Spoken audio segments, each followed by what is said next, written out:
Okay, part two of the story of the time that I was sexually harassed and then fired, and then stay tuned for the juicy twist at the end. Now we're at the point in the story where the person that we were going to be firing went to the HR and accused us of having an affair because he basically saw my boss sexually harassing me and just assumed that we were having an affair. On top of that, he got another employee to back up his story to say that she also saw us kissing that night, something that never, ever, ever happened. I don't know if you've ever been accused of something that you didn't do, but whew, that is not fun.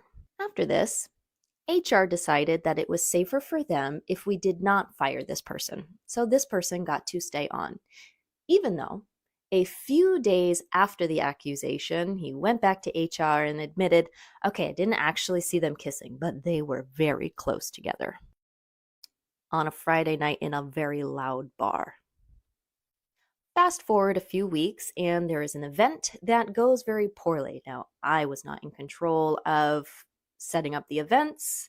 I was just managing the restaurant at the time, but there was a very influential person at the event who was very upset that it went poorly and they needed a scapegoat, so they decided to fire me. And here's the fun twist.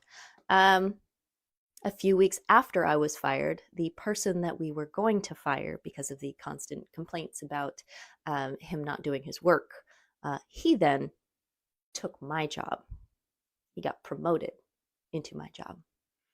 The boss that sexually harassed me stayed on. It makes sense because I never complained about it. And the person who falsely accused us then got my job.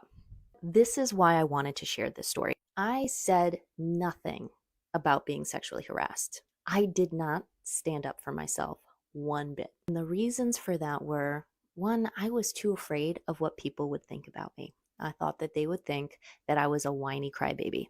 I was afraid that I wasn't going to be liked, and if I wasn't liked, then I wasn't going to be promoted.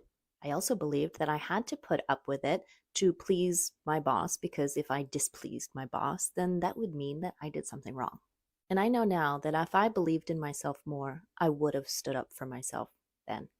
Of course, there are a lot of societal, patriarchal, and sexist angles to this story. I just wish that young me had more examples of what it looks like for a woman to stand up for herself in situations like this. And I wish she knew she didn't have to put up with this crap.